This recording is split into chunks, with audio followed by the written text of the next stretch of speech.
Welcome everybody back to the channel. I hope you're having a fantastic day wherever you are, and thank you so much for being here. It is greatly appreciated. I'm your host, Trev, and this is another criminal story or something like that. Our take on it, written by Selwyn Beck, who has sent me a message to say it is very important that we read the important notice of this one, Twisted Mind. Fred and Rose West, I think that's who they were. I haven't read the story that Selwyn has compiled, so it's going to be cold read, as is always the case. If you're new to the channel, Selwyn is an unpublished writer, and he comes up with stories taken from bits and pieces of news reports, police reports, all that sort of stuff. And in this instance, he has asked me to please, it's important that we acknowledge Wikipedia for the source of information on the story that is done. Twisted Mind, as you can clearly see, these people behind me right here, Fred and Rose West. Now, I am aware of them. I do know a little bit about their story. British couple, I believe. I'm not too sure, but anyway, I guess that's the whole point of this, it being a cold read. Right, let's get into it straight away. Important notice, Twisted Mind by Selwyn Beck, narrated by yours truly, Trev. Right, disclaimer. Important notice this is. The following article incorporates information from Wikipedia, the community-driven encyclopedia. We acknowledge and appreciate the contributions of the Wikipedia community in compiling and sharing knowledge. Absolutely, yeah. The specific information referenced in this article is sourced from the Wikipedia article titled Rose West, which can be accessed from the Wikipedia page. I'll include the link in the information below, in the description below. Please note that Wikipedia articles are subject to editing and updates. As of today, this was actually done a couple of days ago, 23rd of the 5th. The 3rd of the 5th. Oh, this was written a couple of weeks back. Okay. While we have taken care to ensure accuracy, it is always advisable to cross-reference information with multiple reliable sources. Absolutely. Right. Oh boy, I've got a feeling this is not. I know that they did bad things. It's a serial killer. Obviously, they did bad things. I mean, come on. All right. Rosemary Letts was born in northern Devon to William Andrew Bill Letts, 25th of February 1921, 24th of May 1979, and Daisy Gwendolyn Fuller, 1919 to 2020. Oh, so her mother lived. Wow. That's a good innings. After a difficult pregnancy, she was the fifth of 7 children born into a poor family.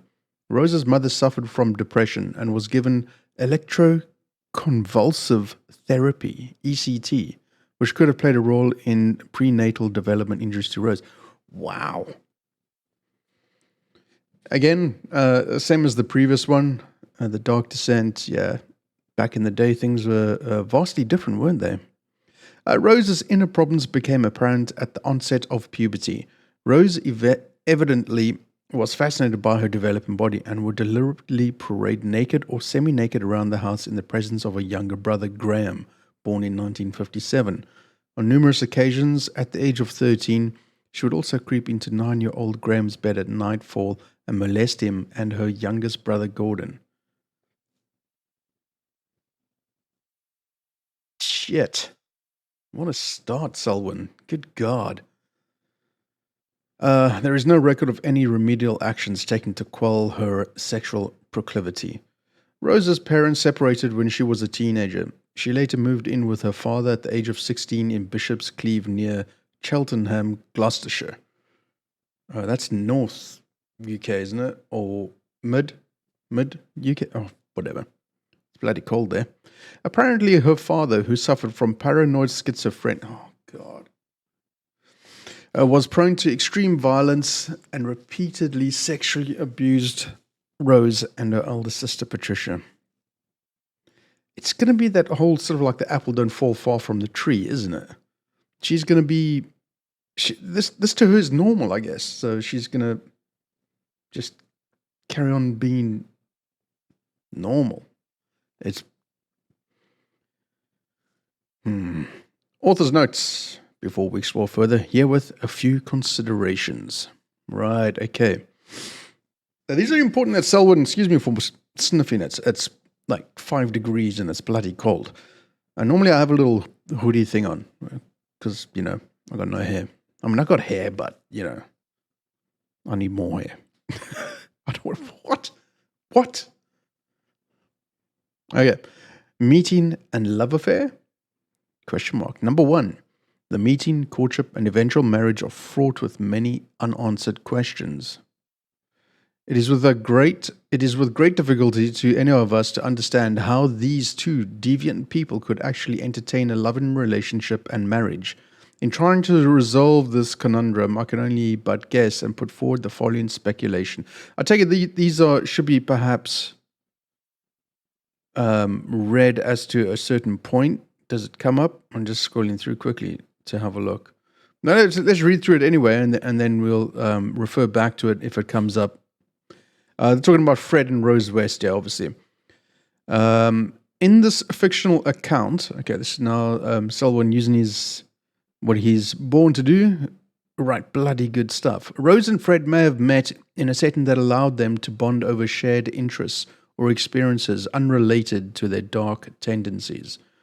Over time, they developed a strong emotional connection, unaware of each other's hidden nature. Their love affair could be built on shared values, mutual understanding, and a deep emotional connection that transcends their individual secrets.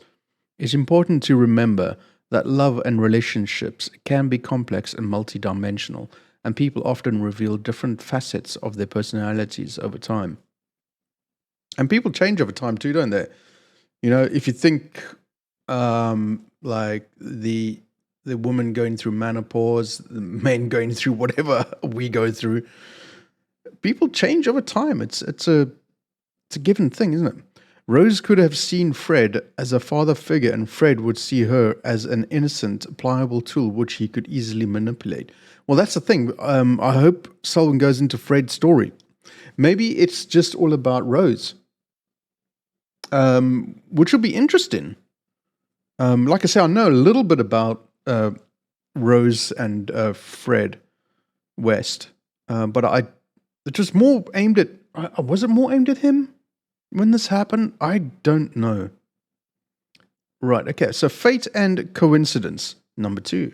How is it possible that fate or coincidence would draw these two evil people together out of many thousands and unleash them on an unsuspecting public? The idea of fate or coincidence bringing together individuals with such vile tendencies can be explored only in a fictional context. It could be depicted as a convergence of multiple factors, such as their geographic proximity, chance encounters, or shared social circles. Additionally, in this fictional scenario, there could be underlying psychological or sociological explanations. Wow! Explanations. I knew I should have made myself a cup of coffee. Such as similar childhood traumas or environmental influences that contribute to their paths crossing. However, it's crucial to acknowledge that such extreme cases are highly unlikely to occur frequently or consistently in real life. Okay, let's return to the story. Relationship. Part 1. Relationship. Rose first encountered Fred West in early 1969, the year my brother was born. Shortly after her 15th birthday. Oh, what? He was 27? Oh, that is very much a father figure kind of thing, isn't it? I mean, there's nothing wrong with it, but it's all the bad omens were aligned, I guess. So it's just shortly after 15th birthday, and he was 27. Like I said, there's nothing wrong with it. I mean, 27 on 15, yeah, that's 4 years from my daughter. That is a very uncomfortable thought. Ugh. Initially, Rose was repulsed by Fred's unkempt appearance, but quickly became flattered by the attention he showered on her. Isn't that grooming? I mean, that could be considered grooming. He likes them young, obviously, and her with her curiosity about her body and the development of said body. So I guess it's kind of grooming. Maybe she was grooming him. Can you imagine that? I don't want to imagine. Rose soon began a relationship with Fred, becoming a frequent visitor at the caravan park where he lived with the 2 children from his first marriage. Oh, he was married before. Daughter Anna Marie and stepdaughter Charmaine. Stepdaughter from his 2 marriages. No, from his 2 children from his first marriage. Stepdaughter. So wait. So the woman that he was married to first was already pregnant or had already had a kid or married before? I wonder what happened to him. Maybe we'll find out. Maybe we won't. I think this is all about Rose because Selwyn's leaning more on Rose's story, which is, I think, is a great take, actually. Different. Rose became a willing child-minded to Fred's daughters. She soon gave up her job in order to become full-time nanny to Charmaine and Anna Marie. This decision was made with the agreement that Fred would provide her with sufficient money to give to her parents on Fridays to convince them she was still obtaining a salary at the bread shop. Rose's parents didn't like Fred. Rose's mother, Daisy Letts, was unimpressed with Fred's boastful and arrogant behavior and correctly concluded he was a pathological liar. Her father vehemently disapproved of the relationship, threatening Fred directly and promising to call social services. Yeah, but the father was abusing Rose. It's like Rose was his, and now Rose is interested in Fred. It's like taken away from him, isn't it? So he's like not happy about that. Either way, this whole situation is messed up. They promptly forbade their daughter from continuing to date Fred, but she defied their wishes, forcing them to visit Gloucestershire Social Services to explain that their 15-year-old daughter was having a sexual relationship with an older man, and that they had heard rumors that she had begun to engage in prostitution at Fred's caravan. This resulted in Rose being placed in a home for troubled teenagers in Cheltenham in August of 1969, and only permitted to leave under controlled conditions. When allowed to return home to visit her parents at weekends, Rose almost invariably took the opportunity to visit Fred. On her 16th birthday, Rose left the home for troubled teenagers to return to her parents, while Fred was serving a 30-day sentence for theft and unpaid fines. So he was 27, probably 28 at this point, in prison for theft. I mean, Rose, could he not have seen it, what was coming? Upon Fred's release, Rose left her parents' home to move into the Cheltenham flat he then lived in. Shortly thereafter, Fred collected Charmaine and Anna Marie from social services. Where was the mother in this instance, man? Rose's father made one final effort to prevent his daughter from seeing Fred, and Rose was examined by a police surgeon in February 1970 who confirmed she was pregnant. Ah, shit. Damn it, Rose. In response, Rose was again placed into care, but was discharged on 6th March. What that was... I mean, that's just... Oh, God. Here we go. I mean, it's just the system failing again. I feel I'm going to say this a lot throughout this series of reading these reports. In response, Rose was again placed into care, but was discharged on 6th of March on the understanding she would terminate her pregnancy and return to her family. God, okay. Instead, Rose opted to live with Fred, resulting in her father forbidding her from ever returning home. So her father just like, that's it. Instead, Rose opted to live with Fred. Okay, Rose moved back in with Fred at the Cheltenham flat, but 3 months later, they relocated to the ground floor flat of a 2-story house at Midland Road in Gloucester. On 17 October 1970, Rose gave birth to their first child, a daughter they named Heather Ann. Speculation remains that Heather may have been sired by Rose's own father. Because he was actively sexually abusing her.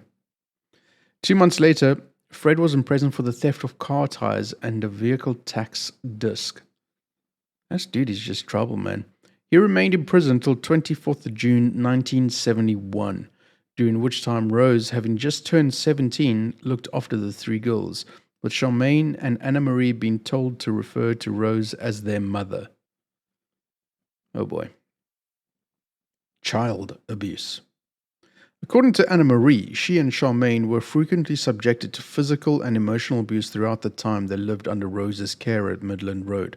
But although Anna Marie was generally submissive and prone to display emotion in response to the abuse, Charmaine repeatedly infuriated Rose by her stoic refusal to either cry or display any sign of grief or servitude, no matter how severely she was treated.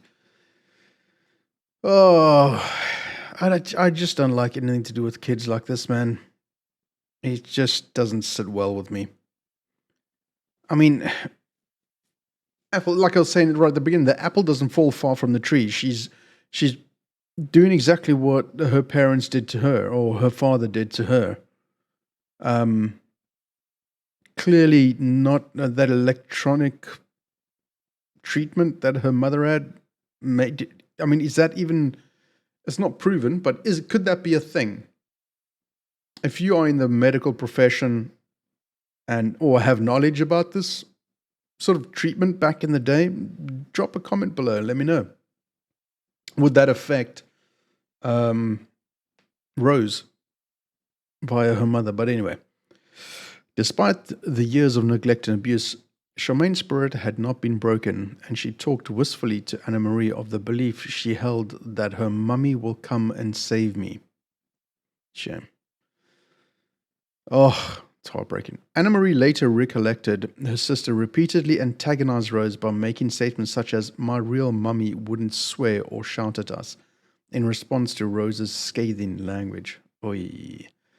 A childhood friend of Charmaine's named Tracy Giles, who had lived in the upper flat of Midland Road, would later recollect an incident in which she had entered the West's flat unannounced, only to see Charmaine naked and standing upon a chair, gagged and with her hands bound behind her back with a belt, as Rose stood alongside the child with a large wooden spoon in her hand. According to Giles, Charmaine had been calm and unconcerned, while Anna Marie had been standing by the door with a blank expression on her face. Jesus. I mean... Oh, fuck, I just read ahead. Oh, here we go. Hospital records reveal Charmaine had received treatment for a severe puncture wound to her left ankle in the casualty unit of the Gloucester Royal Hospital on 28 March 1971. This incident was explained by Rose to have resulted from a household accident. Unbelievably, no charges were laid against Rose. Of course not.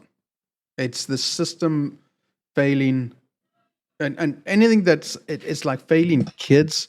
It doesn't. God damn it, man. Part 2. Murderous Rain. Victim, Charmaine West.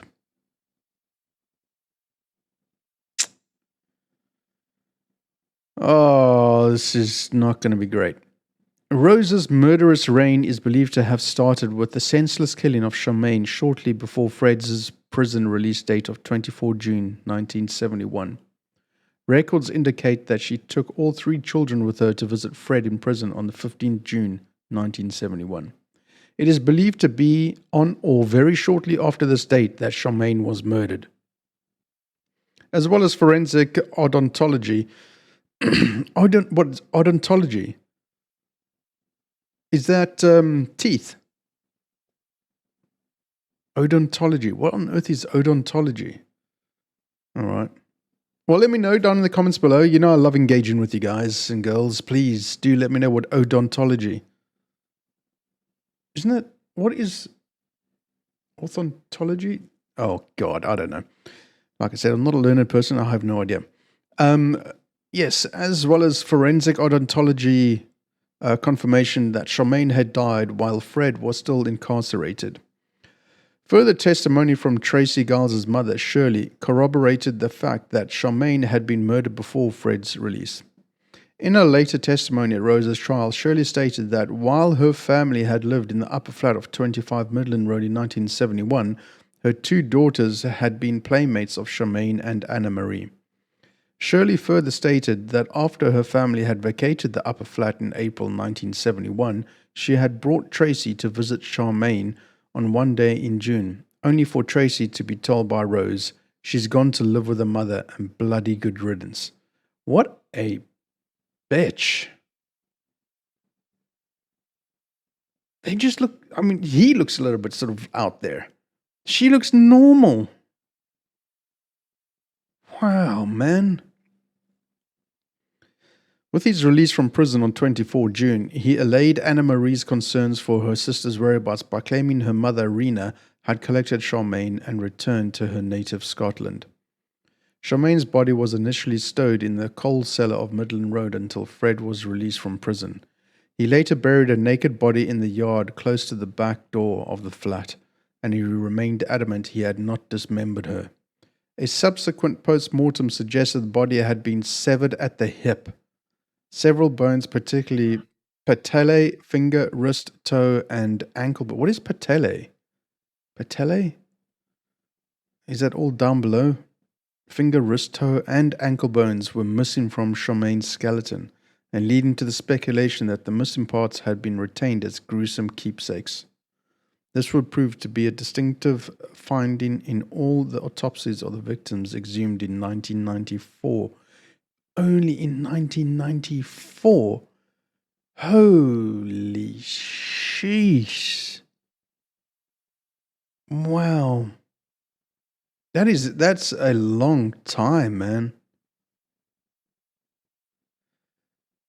Victim. Catherine Rena West. Oh God, they got rid of the mum as well now? Fred's first wife? What in the sweet hell? Why kill her? Catherine Rena West had endured much hardship from her wayward husband Fred and only maintained sporadic contact with her children. Records indicate that she visited Fred's family in Herefordshire, to inquire as to her children's whereabouts and welfare in the latter half of August 1971. Fred's sister-in-law, Christine, later recollected Rena was depressed and extremely anxious about her children's welfare. Being provided with Fred's Midland Road address, Rena sought to confront him, likely to discuss or demand custody of her daughters. This was the final time Rena was seen alive. Oh, damn it, man. She's believed to have been murdered by strangulation, possibly in the backseat of Fred's Ford Popular, and likely while intoxicated. When Rena's body was discovered, a short length of metal tubing was found with her remains, leaving open a possibility she had been restrained and subjected to a sexual assault prior to her murder. The body was extensively dismembered, placed into plastic bags and buried close to a cluster of trees known as Yew Tree Coppice at Letterbox Field. Good grief. Oh, man. Was that there? I mean, that's the thing though. Do we know? Was that Rose's first murder of Charmaine? And was it Fred's? Yeah. Interesting. Marriage. On 29 January 1972, Fred and Rose married. The ceremony took place at Gloucester Register Office, with Fred falsely describing himself as a bachelor on the marriage certificate. No family or friends were invited. Several months later, with Rose pregnant with a second child, the couple moved from Midland Road to an address nearby, 25 Cromwell Street, which Fred later purchased. Many of the upper floor rooms were initially converted into bedsits to supplement the household income. To maintain a degree of privacy for his own family, Fred installed a cooker and a wash basin on the first floor landing in order that their lodgers need not enter the ground floor where the West family lived, and only he and his family were permitted access to the garden of the property. And I wonder why. On 1 June, Rose gave birth to a second daughter. These kids don't stand a chance, do they? The date of her birth led Fred and Rose to name the child May June. M-A-E. Damn it, man. I hope... I wonder if their kids are alive. I seriously doubt it. If they were only caught in 1994... I mean, yeah, I just can't see these kids being alive, man. How sad. How very, very sad. Anyway, part 2, sexual depravity and prostitution. Shortly after giving birth to her second child, Rose began to work as a prostitute, operating from an upstairs room at their residence and advertising her services in a local contact magazine. Fred encouraged Rose to see clients in the Gloucester's West Indian community through these advertisements. This gives merit to Anna Marie's story when she confronted Fred, Anna Marie, who was full of full English ethnicity while Charmaine was part Asian ethnicity. She recollects that when she asked why her mother had collected Charmaine but not her, Fred callously replied, "She wouldn't want you, love. You're the wrong color."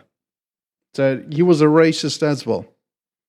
That certainly doesn't sit well with me, considering I'm from South Africa. That really doesn't sit well with me. So he was a racist, a murderer, a serial killer, abuser of women. He's a right old piece of shit, isn't he? Actually, that's a insult to shit, because shit is actually useful. In addition to her prostitution, Rose engaged in casual sex with both male and female lodgers within their household and individuals Fred encountered via his work. She also bragged to several people that no man or woman could completely satisfy her. Why is that? Full of it. Full of it. God. When engaging in sexual relations with women, Rose would gradually increase the level of brutality to which she subjected her partner with acts such as partially suffocating her partner or inserting increasingly large dildos into her partner's body. Oh, sick woman. Sick human. Ugh. If the woman resisted or expressed any pain or fear, this would greatly excite Rose, who would typically ask, "Aren't you woman enough to take it?" Good God. What is wrong with you, weirdo? God damn. To many of these women, it became apparent Rose and her husband, who regularly participated in threesomes with his wife and her lovers, took a particular pleasure from seeking to take women beyond their sexual limits, typically via sessions involving bondage, as the West openly admitted to taking a particular pleasure from any form of sex involving a strong measure of dominance, pain, and violence. To cater to these fetishes, they amassed a large collection of bondage and restraining devices, magazines, and photographs, later expanding this collection to include videos depicting bestiality and graphic child sexual abuse. Come on, man. It's one thing I don't understand. Why people have got to... Oh, humans are just so incredibly flawed. Why animals? Why bestiality? What could you possibly get out of it? And again, anything with children is just a fucking no, man. The room Rose used for prostitution was known throughout the West household as Mandy's room, Mandy being the working name she chose for when she was with her clients, and had several hidden peepholes allowing Fred, a long-time voyeur, to watch her entertain her clients. So he likes to watch as well. Secretly. I mean, what's a house of horrors, man? Fred also installed a baby monitor in the room, allowing him to listen from elsewhere in the house. Jesus, isn't it? Good God, what's wrong with these people? The room included a private bar, and a red light outside the door warned when Rose was not to be disturbed. By 1983, she had given birth to 8... What? To 8 children? What in the sweet mother... When did you have time to shag? Jesus, what the... No. Given birth to 8 children, at least 3 of whom had been conceived by clients. Fred willingly accepted these children as his own and falsely informed them the reason their skin was darker than that of their siblings was because his great-grandmother was a black woman.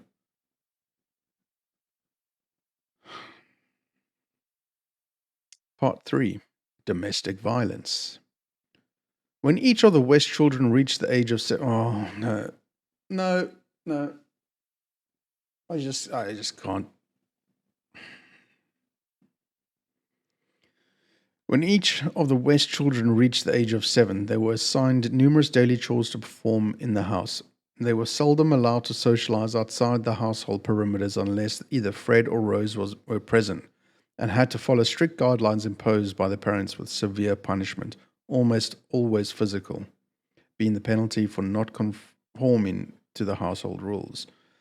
The children feared being the recipients of violence from the parents, the vast majority inflicted by Rose, occasionally by Fred. Jesus, this woman was really the driving force behind everything. I mean, this is 2 clusterfucks really lined up to cause a super mega cluster.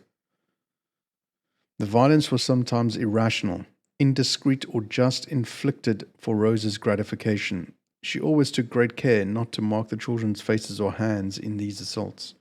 On one occasion, as Stephen was mopping the kitchen floor with a cloth, Rose accidentally stepped into the bowl of water he had been using. In response, Rose hit the boy over the head with the bowl and then repeatedly kicked him in the head and chest as she shouted, "You did that on purpose, you little swine." Between 1972 and 1992, the West children were admitted to the casualty units of local hospitals 31 times. Jesus. The injuries were explained as accidents and never reported to social services. It is an utter fucking failure once again. Pardon my French, but I am not... I guess people just didn't want to do their job or couldn't be bothered.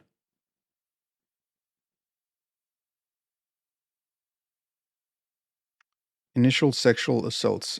Anna Marie West. Here we go. This is the part I'm not looking forward to.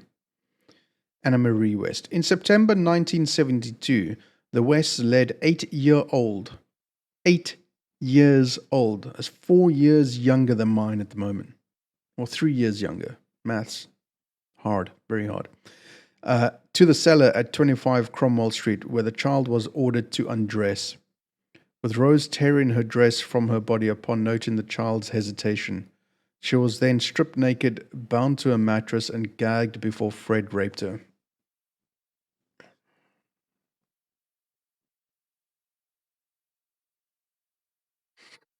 With Rose's active encouragement. After the rape, Rose explained to the child, "Everybody does it to every girl. It's a father's job. Don't worry and don't say anything to anybody." Making clear these sexual assaults would continue, Fred and Rose then threatened the child with severe beatings if they ever received word she had divulged the sexual abuse she endured at their hands. Jesus fuck. It's no gratification to be had from rape, sexual abuse, or anything like that. By anyone to anyone. It is ridiculous. 72, man. It's the year I was born. Holy crap. This is dark. Okay. Rose occasionally sexually abused the girl herself and later took extreme gratification in degrading her with acts such as binding Anna Marie to various items of furniture before encouraging Fred to rape her. and forcing her to perform household chores while wearing sexual devices and a miniskirt. She's fucking 8 years old, man. Jesus, come on. Fred and Rose forced Anna-Marie into prostitution from the age of 13, telling clients she was 16. Rose was always present in the room when these acts occurred to ensure the girl did not reveal her true age.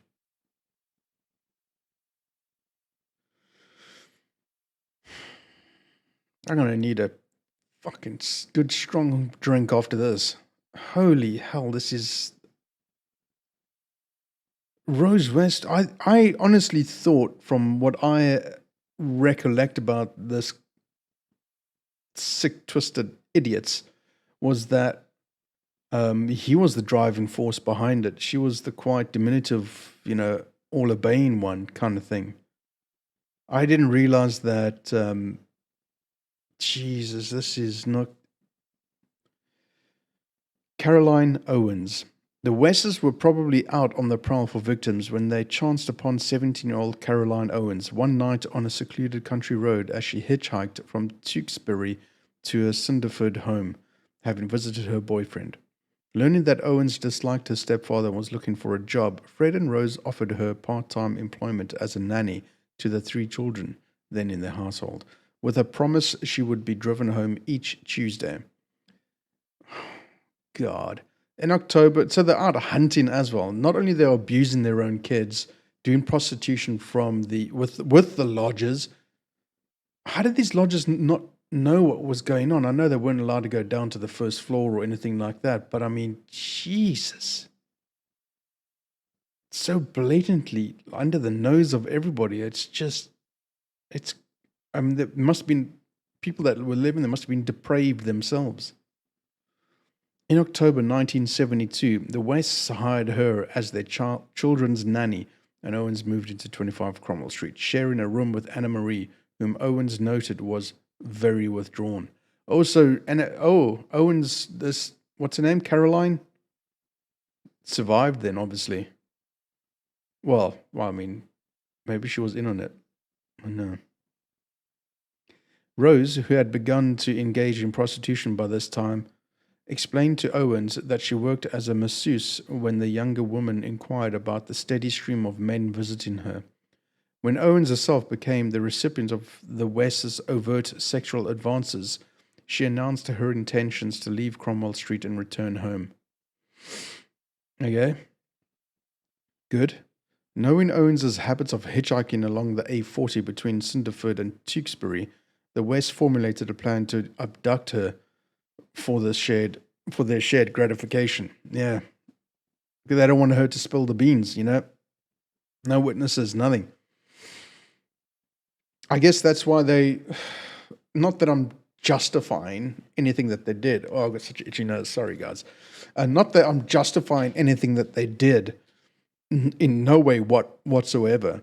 But this is why they obviously targeted young kids, right? Because they are more impressionable. They will listen to adults, obey, and so on. And it's their own kids for... Jesus. Fred later admitted that the specific intent of this abduction was the rape and likely murder of Owens, no doubt. But that his initial incentive was to determine whether his wife would be willing to at least assist him in the abduction. On 6 December 1972, the couple lured Owens into their vehicle with an apology for their conduct and the offer of a lift home.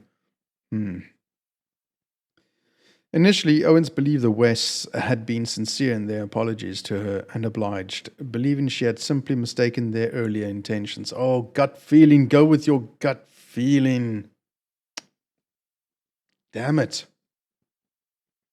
Rose joined her in the back seat, the explanation she wanted a girl's chat as Fred drove. Shortly thereafter, Rose began to fondle her, as Fred questioned whether she had sex with her boyfriend that evening. When Owens began to protest, Fred stopped the car, referred to Owens as a bitch, and punched her into unconsciousness before he and Rose bound and gagged her with a scarf and duct tape. In a subsequent statement to police, she obviously got away then. Okay. Owen stated that at Cromwell Street, she was given a drugged cup of tea to drink, then again gagged and subjected to prolonged sexual assault from the Wests.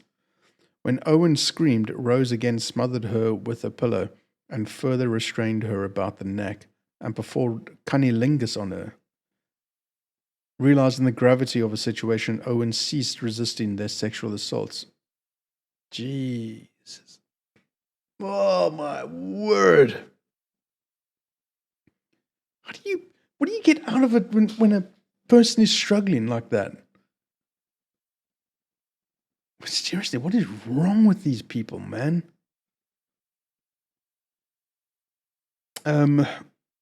She obviously realized that if she continued to fight, that they would kill her, obviously. So she probably, when survivors of abuse or rape, in particular rape, I guess, they often talk about an out of body experience, like their mind switches off. They don't feel anything. They just sort of like float above themselves, or they just looking to the beyond or whatever kind of thing. I guess that's what she did. She realized that realizing the gravity of the situation.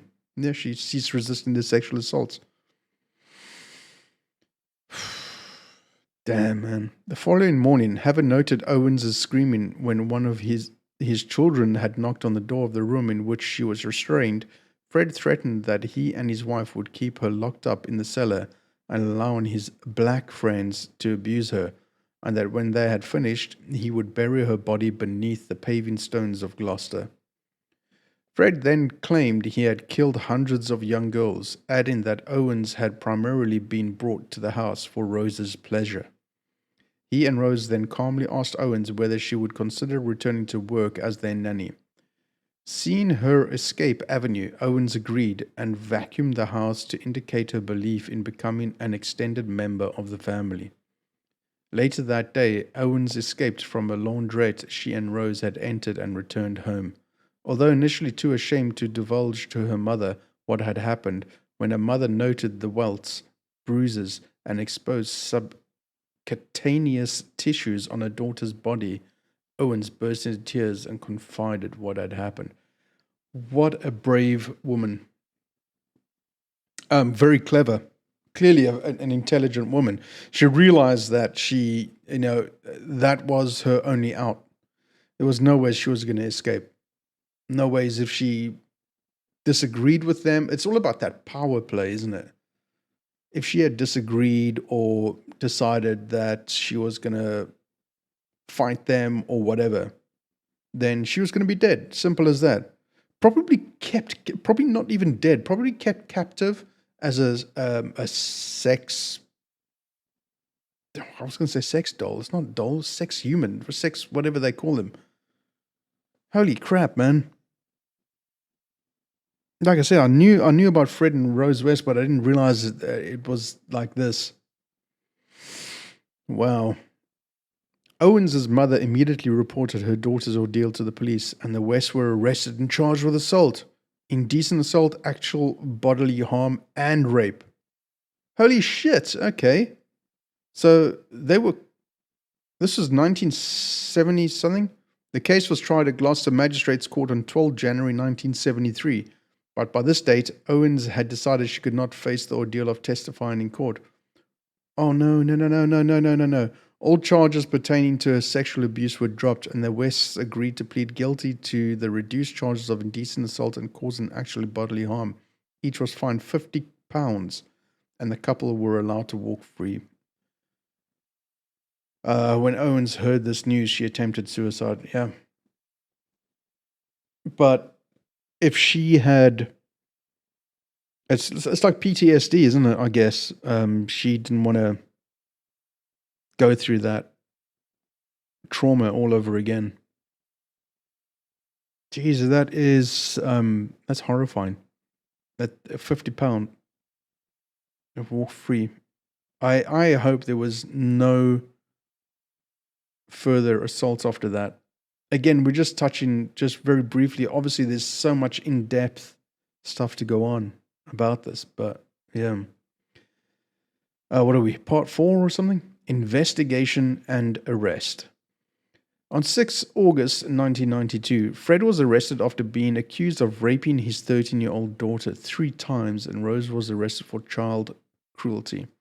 This case against them collapsed on 7 June 1993 when their daughter refused to testify in court. Oh, no. All 5 of the West's young children were removed from their custody to foster homes. This case brought to light the disappearance of Heather, who had not been seen since 1987, and triggered the major investigation that followed. Wow. Yeah, again, trauma. I mean, the kids, man. The kids.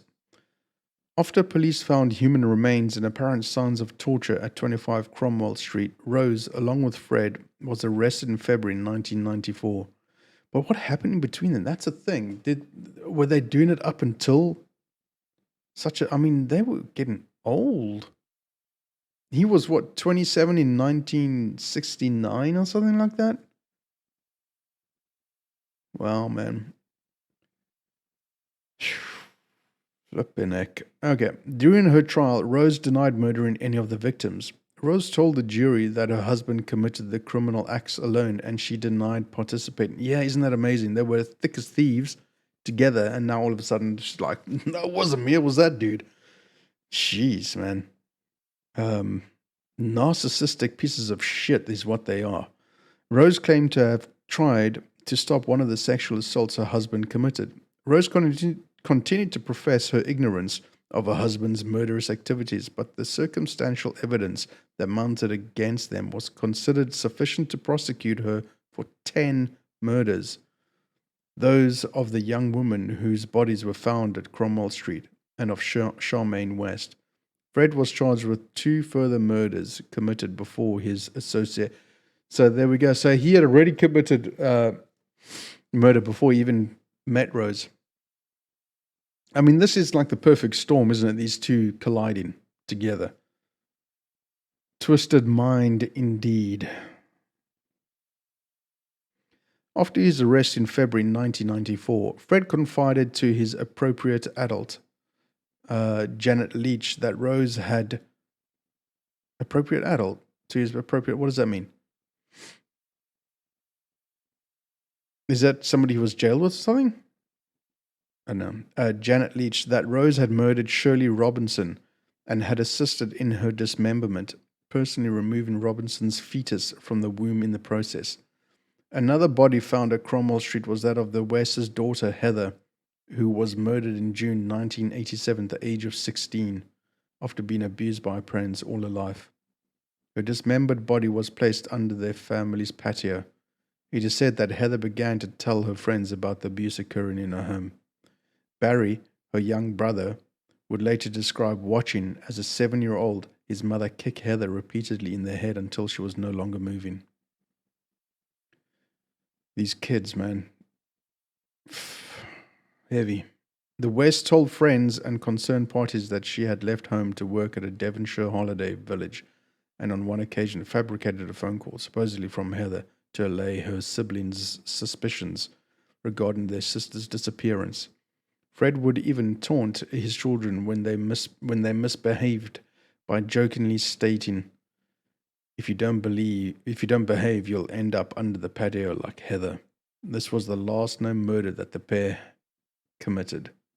While on remand at HM Prison, Birmingham, Fred killed himself by hanging on 1 January 1995. Narcissistic piece of shit. The thing is, do we actually know how many people have been killed? What the number is? Because what do they talk about? How many murders? I mean, what is it, 30 something? It just... Oh man, what is wrong? The trial. At pre-trial proceedings in February, Rose pleaded not guilty to 10 charges of murder, the murder of Charmaine West having been added to the original 9 after Fred's suicide, and 2 counts of rape and indecent assault of young girls having been dropped with a view for latest resubmission. though her counsel conceded that circumstantial evidence indicated Rose's willingness to subject young girls to sadistic physical and sexual abuse. Her trial at Winchester Crown Court began on 3 October with Mr. Justice Mantell and a jury. An important early decision by the judge was to admit testimony related to the sexual assault of 3 women by Fred and Rose, accepting the prosecution's argument that it established a pattern of behavior repeated in the murders. I mean, he took the easy way out, didn't he? Guilty.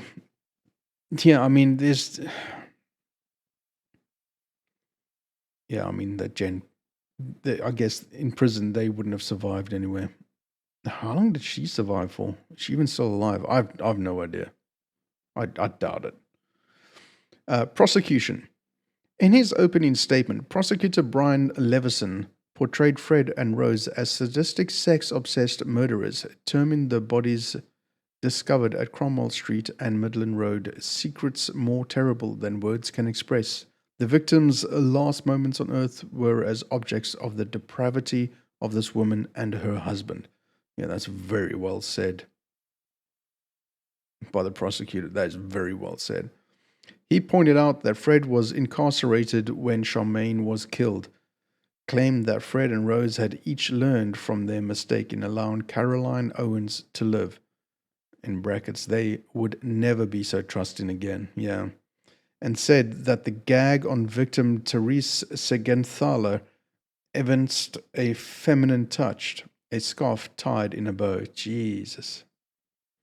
Levison promised to demonstrate Rose's controlling and sexually sadistic character and her efforts to deflect suspicion about the disappearance of their victims. I mean, there's so much evidence. The bodies, Heather's body under the patio, the poor child. 16 years of fucking hell. Absolute hell. The hands of twisted monsters, man. That is not a life. That is life.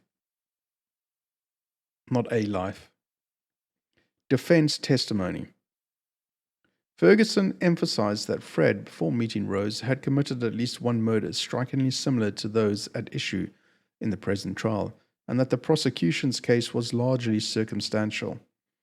He contended that Rose was unaware of the extent of Fred's sadism and urged the jury to not be prejudiced by her promiscuity and domineering manner.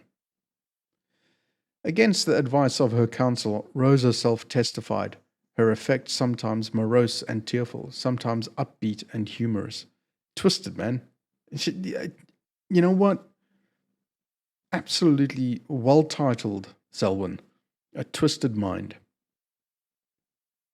When shown photographs of the victims buried in the cellar and of victim Alison Chambers, and asked by Brian Levison whether she recognized any of their faces, Rose's face turned bright red and she repeatedly stuttered as she replied, "No, sir."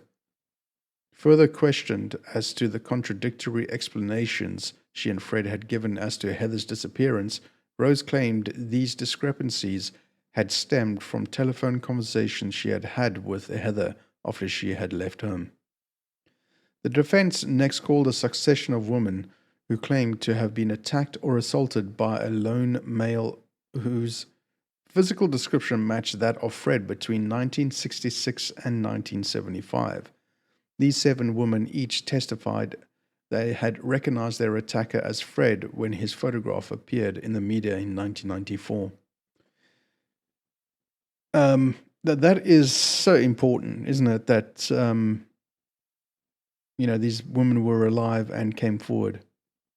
Phew, that is super important. The final witness at Rose's trial was Fred's appointed appropriate adult, Janet Leach, whom the prosecution had called to testify on 7 November, in rebuttal to the tape recordings of Fred's confession, which had been played to the court on 3 November, and in which he had stressed Rose had known nothing at all about any of the murders. Bullshit, man. She knew. She partook. She probably led it all. Leach testified that through this role, Fred had gradually begun to view her as a confidant and had confided in her that on the evening prior to his 25 February arrest, he and Rose had formed a pact whereby he would take full responsibility for all the murders, many of which he had privately described to her as being some of Rose's mistakes. Fred had further divulged that Rose had indeed murdered Charmaine while he had been incarcerated, and had also murdered Robinson. Fred had also confided that he had dismembered the victims, and Rose had participated in the mutilation and dismemberment of Robinson, having personally removed her child from her womb after her death. Jesus. The fuck, man. Oh. Conviction. After 7 weeks of evidence, the judge instructed the jury, emphasizing that circumstantial evidence can be sufficient for a finding of guilt, and that if two people take part in a murder, the law considers them equally guilty regardless of which of them did the deed. On 21 and 22 November, the jury returned unanimous guilty verdicts for all 10 murders. So it's only 10. Only 10, he says. Duh. I thought it was a lot more than that, but a couple in the assault. So it's 10 murders, yeah. Determined her crimes appalling and depraved, Mr. Justice Mantell sentenced Rose to life imprisonment, emphasizing that she should never be paroled. Yeah, obviously. Initially, Rose was incarcerated at HM Prison Bronzefield in Middlesex as a Category A prisoner, but she was later transferred to HM Prison Low Newton in County Durham, before, in 2019, being transferred to HM Prison Newhall in West Yorkshire. In 2019, holy crap! So she survived a fair while. Is she still alive? Almost immediately after being found guilty, Rose lodged an appeal against her 10 murder convictions with the Court of Appeal. On 18 March 1996, however, the Court of Appeal refused to consider her application for an appeal to be heard. In September 2001, Rose announced her intention not to appeal against her convictions, while still maintaining her innocence. Compiled and written by Silver Shadow, aka Selwyn Beck. He gathered all this information, put it in a nice timely order so that I could read it out to you guys. And again, this was done a couple of weeks back. And the credits, all the information detailed in this article is sourced from and credited to Wikipedia as indicated in the opening statement at the beginning of the story. Yeah, absolutely. So, I mean, these two were seriously fucked in the head quite horrendously. And there was nothing that I think that anybody could do. It's like the perfect storm, creating an absolute cluster. But there we go. Is she still alive though? I mean, that is a very good question. What is wait a minute. Rose West, is Rose West still alive? Let's find out. Wait, what? My God. The first thing that comes up in Google search is Rose West and Myra Hindley ended prison love affair. What the what's wrong with these people, man? So, Rose is currently an inmate at HM Prison Newhall, Flockton, West Yorkshire. So she's still alive. Holy crap, that is absolutely horrendous that she's still alive and nobody's taken her out. Particularly the whole kiddie thing, in prison, kiddie thing is a no-no, a big no-no. But in any case, I hope you enjoyed it. What? No, I hope you enjoyed this sort of series that we're doing. I can't guarantee when the next one is going to be because Selwyn's having some PC issues. So it's going to be an as and when situation. Please leave some comments down below. I love to engage with you guys and get your ideas of where we think we should go with this and what we should include. I know some of you said some more pictures and video footage and all that sort of stuff. That takes an incredible amount of time to get together, to edit it in and all that sort of stuff. We're trying to keep the momentum going of this, because the second one, the Dark Descent, or the Descent into Darkness, whatever it was called, I forget, was extremely well received, and I appreciate that very much. Thank you. Please do consider hitting like and subscribe to the channel. It's a free way to show support, and it is greatly appreciated. Thank you very much. Nothing more I can say about these fucktards. I don't want to give them any more time of my time, or give them any time or light of day. Absolutely messed up people. Anyway, there we go, guys. Thank you so very much, and we'll see you again next time. I've been Trev. Cheers, everybody. Be safe.